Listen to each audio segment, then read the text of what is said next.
ಬೆಂಗಳೂರು ಏರ್ಪೋರ್ಟ್ನಲ್ಲಿ ಭಾರೀ ರಶ್ ಆಗಿದೆ. ಇಂಡಿಗೋ ವಿಮಾನಗಳ ಹಾರಾಟದಲ್ಲಿ ಕೊಂಚ ವ್ಯತ್ಯಯ ಆಗಿದೆ. ತಾಂತ್ರಿಕ ದೋಷ ಹಾಗೂ ಸಿಬ್ಬಂದಿಯ ಕೊರತೆ ಇರೋದ್ರಿಂದ ಈಗ ವಿಮಾನಗಳ ಹಾರಾಟದಲ್ಲಿ ವ್ಯತ್ಯಯ ಆಗಿದೆ. ಹಾಗಾಗಿ ಬೇರೆ ದೇಶಗಳಿಗೆ ಅಥವಾ ಬೇರೆ ಊರುಗಳಿಗೆ ಹೋಗಬೇಕಾಗಿದ್ದಂತಹ ಪ್ರಯಾಣಿಕರು ಈಗ ಪರದಾಡುವಂತಹ ಸ್ಥಿತಿಯಲ್ಲಿ ನಿರ್ಮಾಣ ಆಗಿದೆ. ಬೆಂಗಳೂರು ಏರ್ಪೋರ್ಟ್ನಲ್ಲಿ ಭಾರೀ ರಶ್ ಆಗಿಬಿಟ್ಟಿದೆ. ಯಾಕಂದ್ರೆ ಟೈಮು ಏನು ಕೊಟ್ಟಿರ್ತಾರೋ ಅದರ ಒಳಗೆ ಚೆಕ್ ಇನ್ ಮಾಡಬೇಕಾಗತ್ತೆ. ಚೆಕ್ ಇನ್ ಮಾಡಾದ ಮೇಲೆ ಹೊರಗೆ ಬರೋಕ್ಕೆ ಸಾಧ್ಯ ಇಲ್ಲ. ನೆಕ್ಸ್ಟ್ ಏನಾದರೂ ಫ್ಲೈಟ್ ಏನಾದರೂ ಇತ್ತು ಅಂತ ಹೇಳಿದ್ರೆ ಆ ಟೈಮಿಂಗ್ಸಿಗೆ ಸಿಬ್ಬಂದಿಗಳು ಪ್ರಯಾಣಿಕರನ್ನ ಕಳಿಸ್ಕೊಡ್ಬೇಕಾಗತ್ತೆ. ತಾಂತ್ರಿಕ ದೋಷದಿಂದಾಗಿ ಜೊತೆಗೆ ಸಿಬ್ಬಂದಿಯ ಕೊರತೆಯಿಂದಾಗಿ ಈಗ ಇಂಡಿಗೋ ವಿಮಾನದ ಹಾರಾಟದಲ್ಲಿ ಕೊಂಚ ವ್ಯತ್ಯಯ ಆಗಿದೆ. ಪೈಲಟ್ ಮತ್ತು ಸಿಬ್ಬಂದಿ ಕೊರತೆಯಿಂದ ಪರದಾಟ ನಡೆಸಲಾಗ್ತಾ ಇದೆ. ಟರ್ಮಿನಲ್ 1ರಲ್ಲಿ ಪ್ರಯಾಣಿಕರು ಪರದಾಡ್ತಾ ಇದ್ದಾರೆ. ಕೂತ್ಕೊಳ್ಳೋದಕ್ಕೂ ಕೂಡ ಸೀಟ್ ಇಲ್ಲ, ಅಲ್ಲಿ ನಿಂತ್ಕೊಂಡೇ ಇರಬೇಕು. ಕಸ್ಟಮರ್ ಕೇರ್ ಬಗ್ಗೆಯೂ ಕೂಡ ಸಿಬ್ಬಂದಿ ಆಕ್ರೋಶವನ್ನ ವ್ಯಕ್ತಪಡಿಸ್ತಾ ಇದ್ದಾರೆ.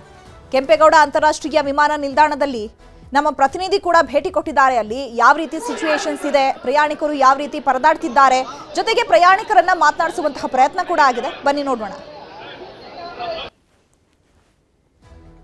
ಕೆಂಪೇಗೌಡ ಅಂತಾರಾಷ್ಟ್ರೀಯ ವಿಮಾನ ನಿಲ್ದಾಣದಲ್ಲಿ ತಾಂತ್ರಿಕ ಸಮಸ್ಯೆಯಿಂದಾಗಿ ಬೆಳಗಿನಲ್ಲೂ ಸಹ ವಿಮಾನ ಹಾರಾಟಗಳಲ್ಲಿ ವ್ಯತ್ಯಯ ಆಗಿರುವಂತದ್ದು. ಹಾಗಾಗಿ ಸರದಿ ಸಾಲಿನಲ್ಲಿ ನಿಂತಿರುವಂತದ್ದು ಕೂಡ ನಾವು ಕಾಣಬಹುದು. ನಾವೀಗ ಕೆಂಪೇಗೌಡ ಅಂತಾರಾಷ್ಟ್ರೀಯ ವಿಮಾನ ನಿಲ್ದಾಣದ ಟರ್ಮಿನಲ್ 1ರ ಇಂಡಿಗೋ ಏನು ಟಿಕೆಟ್ ಬುಕಿಂಗ್ ಇದೆ ಆ ಬಳಿಯೂ ಕೂಡ ಇವತ್ತು ಬೆಳಗಿನಲ್ಲೂ ಸಹ ಪ್ರಯಾಣಿಕರು ಟಿಕೆಟ್ ಬುಕಿಂಗ್ ಆಗಿ ಸರದಿ ಸಾಲು ನಿಂತಿರೋದು. ಪ್ರಮುಖವಾಗಿ ಬೆಳಗ್ಗೆಯಿಂದಲೂ ಸಹ ಒಳಗಡೆ ಏರ್ಪೋರ್ಟ್ ನ ಒಳಭಾಗದಲ್ಲೂ ಸಹ ಸಾಕಷ್ಟು ಪ್ರಯಾಣಿಕರು ಪರದಾಟವನ್ನ ಎದುರಿಸುವಂತ ಸಂದರ್ಭ ಕೂಡ ಇದಾಗಿತ್ತು. ಹಾಗಾಗಿ ಏನು ತಾಂತ್ರಿಕ ಸಮಸ್ಯೆಯಿಂದಾಗಿ ಇಂಡಿಗೋ ಏನು ವಿಮಾನ ಇದೆ, ಈ ವಿಮಾನದಲ್ಲಿ ಪ್ರಯಾಣಿಕರು ಕೂಡ ಇವತ್ತು ಬೆಳಗಿಂದ ಸಾಕಷ್ಟು ಪ್ರಮಾಣದಲ್ಲಿ ಪರದಾಟವನ್ನು ಸಹ ಪಡ್ತಾ ಇದ್ದಾರೆ. ಬೆಳಗ್ಗೆ 7 ಗಂಟೆಗೆ ಬಂದು ಪ್ರಯಾಣಿಕರಿಗೆ ಯಾವುದೇ ರೀತಿಯ ಟಿಕೆಟ್ ಸಿಗ್ತಾ ಇರುವಂತದ್ದು. ಈಗ ಈ ವಿಚಾರವಾಗಿ ಮಾತನಾಡಲಿಕ್ಕೆ ಪ್ರಯಾಣಿಕರಾದ ನಟರಾಜ್ ನಮ್ಮ ಜೊತೆ ಇದ್ದಾರೆ. ಸರ್, ನೀವು ಎಷ್ಟು ಗಂಟೆಗೆ ಬಂದ್ರೆ ಏನ್ ಸಮಸ್ಯೆ ಅಂತ ಹೇಳ್ತಿದ್ದಾರೆ ಸರ್? ನಾವು ಬೆಳಗ್ಗೆ 7 ಗಂಟೆಗೆ ಬಂದ್ವಿ.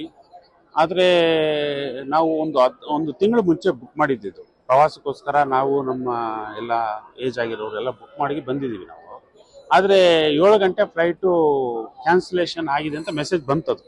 ಬಟ್ ಕಸ್ಟಮರ್ ಕೇರ್ ಫೋನ್ ಮಾಡ್ತಿದ್ರೆ ಯಾವುದೇ ಕಸ್ಟಮರ್ ಕೇರ್ ನಂಬರ್ಸು ಆಕ್ಟಿವೇ ಇಲ್ಲ, ಎಲ್ಲ ಡೆಡ್ ಆಗಿದೆ. ಎಷ್ಟು ಸುಮಾರು ಪಾಪ ಅವರು ಟ್ರಾವೆಲ್ಸ್ ಅವರೆಲ್ಲ ಬಹಳ ಪ್ರಯತ್ನ ಮಾಡ್ತಿದ್ದಾರೆ ಕ್ಯಾನ್ಸಲ್ ಮಾಡೋಣ ಅಂತ. ಅದು ಆಕ್ಟಿವ್ ಆಗಿದೆ. 7 ಗಂಟೆ ಫ್ಲೈಟ್ ಅದು ಆಕ್ಟಿವ್ ಆಗಿದೆ. ನಮಗೆ 7 ಗಂಟೆ ಪೋಸ್ಟ್ಪೋನ್ ಮಾಡಿದ್ದಾರೆ.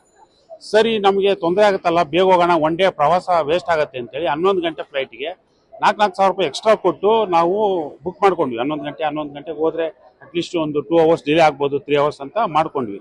ಇಲ್ಲಿ ಬಂದ್ರೆ ಇಲ್ಲಿ ಏನು ಮೆಸೇಜ್ ಬಂದಿಲ್ಲ. ಸರಿ, ಮೆಸೇಜ್ ಬಂದಿಲ್ವಲ್ಲ, ಆಕ್ಟಿವ್ ಆಗಿರ್ಬೋದು, ಫ್ಲೈಟ್ ಹೋಗುತ್ತೆ ಅಂತ ಬಂದ್ವಿ ನಾವು. ಆದ್ರೆ ಅದನ್ನು ಪೋಸ್ಟ್ಪೋನ್ ಆಗಿದೆ. ಸೇಮ್ ಸಂಜೆ 5 o'clockಗೆ ಟಿಕೆಟು 7 ಗಂಟೆ ಫ್ಲೈಟು, 11 ಗಂಟೆ ಫ್ಲೈಟು ಎಲ್ಲ ಪೋಸ್ಟ್ಪೋನ್ ಮಾಡಿದೆ. ಏನ್ ಸಮಸ್ಯೆ ಹೇಳ್ತಿದ್ದಾರೆ ನೋಡಿ, ಕಸ್ಟಮರ್ ಕೇರು ನಂಬರ್ ತಗೊಳ್ತಾ ಇಲ್ಲ, ಏನು ಇಲ್ಲ. ಇಲ್ಲಿ ಬಂದ್ರೆ ಒಂದು 2 ಅವರ್ಸ್ ನಿಂತ್ಕೊಂಡಿರ್ಬೇಕು. ಒಂದು 2 ಅವರ್ಸ್ ನಿಂತ್ಕೊಂಡ್ಮೇಲೆ ಕೇಳಿದ್ರೆ ಏನು ಹೇಳ್ತಿಲ್ಲ. ಇಲ್ಲ, ಯಾರು ಮಾತಾಡ್ಸಿಲ್ಲ, ಏನು ಇಲ್ಲಿ ಯಾರು ಮಾತಾಡ್ಸಿಲ್ಲ. ನಾವು ಹೋಗಿ ಲೈನ್ ಒಳಗೆ ನಿಂತು ಮಾತಾಡಿದ್ವಿ. ನಾವು ಅವ್ರ ಹತ್ರ ಮಾತಾಡಿದಾಗ ಪೋಸ್ಟ್ಪೋನ್ ಆಗಿದೆ ಅಂತ ಮಾತ್ರ ಹೇಳ್ತಾರೆ, ಬೇರೆ ಏನು ಕಾರಣ ಹೇಳ್ತಿಲ್ಲ. ಕಸ್ಟಮರ್ ಕೇರ್ ಯಾಕೆ ಫೋನ್ ನಂಬರ್ ತಗೊಳ್ತಿಲ್ಲ ಅಂದ್ರೆ ಗೊತ್ತಿಲ್ಲ ಅಂತಾರೆ. ಬೇರೆ ಯಾವ್ದೋ ಫ್ಲೈಟ್ ಆಲ್ಟರ್ನೇಟಿವ್ ಮಾಡ್ಕೊಡಿ ಅಂತಂದ್ರೆ ಯಾವ್ದು ಫ್ಲೈಟ್ಸ್ ಇಲ್ಲ ಅಂತಾರೆ. ಹಾಗಾಗಿ ಸಂಜೆವರೆಗೂ ನಾವು ಕಾದು ಇಷ್ಟೆಲ್ಲ ಸಮಸ್ಯೆಗಳಾಗುತ್ತೆ. ಸಂಜೆವರೆಗೂ ಕಾದು ಒಂದು ದಿನ ನಮಗೆ ವೇಸ್ಟ್ ಆಗುತ್ತೆ, ನಾವು ಪ್ರವಾಸಕ್ಕೂ ವೇಸ್ಟ್ ಆಗುತ್ತೆ, ಅಲ್ಲಿ ಊಟ ವಸತಿ ಎಲ್ಲ ವೇಸ್ಟ್ ಆಗುತ್ತೆ. ಅವರು ಎಸ್ಪೆಷಲಿ ಕಸ್ಟಮರ್ ಕೇರ್ ನಂಬರು ಪ್ರತಿಯೊಬ್ಬರಿಗೂ ಅವೈಲಬಿಲಿಟಿ ಆಗೋ ತರ ಮಾಡಬೇಕು. ಇಲ್ಲ ಅಂದ್ರೆ ದಯವಿಟ್ಟು ಪನಿಷ್ ಆದ್ರೂ ಮಾಡಿ ಅವರಿಗೆ ಆ ಕೆಲಸ ಮಾಡುವಂತ ಕೆಲಸ ಮಾಡಬೇಕು. ಕಾಲ್ ಮಾಡಿದ್ರೆ ಕನೆಕ್ಟ್ ಆಗೋ ತರ ಇರ್ಬೇಕು, ಇಲ್ಲ ಅಂದ್ರೆ ಸಮಸ್ಯೆ. ಇದಿಷ್ಟು ಏನೋ ವಿಮಾನ ನಿಲ್ದಾಣದಲ್ಲಿ ಪ್ರಯಾಣಿಕರು ಹೇಳ್ತಾ ಇರುವಂತದ್ದು. ಸಾಕಷ್ಟು ಪರದಾಟ ಆಡಿದ್ರು ಕೂಡ ಏರ್ಲೈನ್ಸ್ ಸಂಸ್ಥೆಯವರು ಯಾವುದೇ ರೀತಿಯ ಕ್ರಮಕ್ಕೆ ಮುಂದಾಗ್ತಿಲ್ಲ. ಅದು ಆದಷ್ಟು ಬೇಗ ಈ ಸಮಸ್ಯೆಗೆ ಪರಿಹಾರ ನೀಡಬೇಕು ಅನ್ನೋ ಆಗ್ರಹವನ್ನ ಮಾಡ್ತಾ ಇರುವಂತದ್ದು. ಏರ್ಪೋರ್ಟ್ ನಿಂದ ಮನುಕುಮಾರ್ HK, News 18.